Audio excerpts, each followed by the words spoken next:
Zeynep Tunç. Ayşe Hüseyin Özkan İlköğretim Okulu. 8. sınıf. Benden önce zaten 3 arkadaşım okulda başörtü takıyorlardı. Gerçekten onları çok tebrik ettim. Mesela biri zaten diğer ikisi aynı sınıftaydı. Bir tanesi bizim sınıftaydı tek. Hoca sınıfta tek başına başörtü takması gerçekten çok güzel, çok büyük bir cesaretti. Ondan cesaret aldık. Diğerlerinden de cesaret aldık.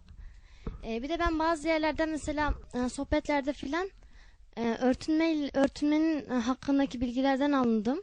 Gerçekten beni çok etkilemişti. Aileme söylediğimde ailem beni çok tebrik etti, çok sevindilerdi. Her zaman arkamda olduklarını söylediler. Arkadaşlarımın bazıları alay geçti bizimle. Çoğu şaşırmıştı zaten.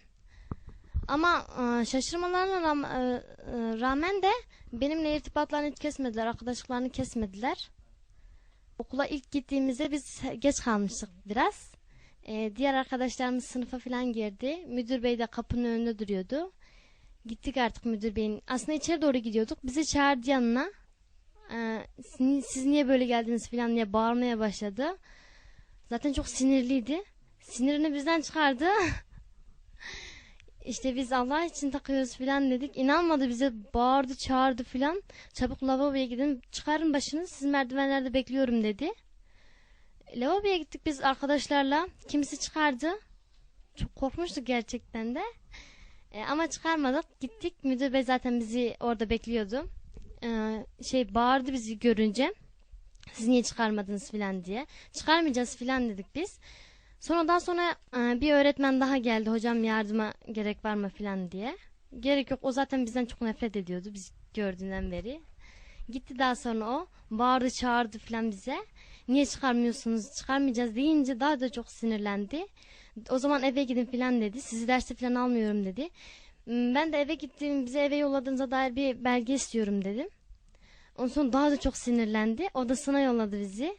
Biz kızlarla beraber odasına gittik müdür beyin. Oturduk. Onun gelmesini bekledik. Geldi. Birkaç öğretmen daha geldi. Hepsi böyle neden başörtü taktınız? Neden başkasının zoruyla mı takıyorsunuz? Hep aynı sorulardı. Biz kendi isteğimizle taktık diyorduk ama inanmıyorlardı bize.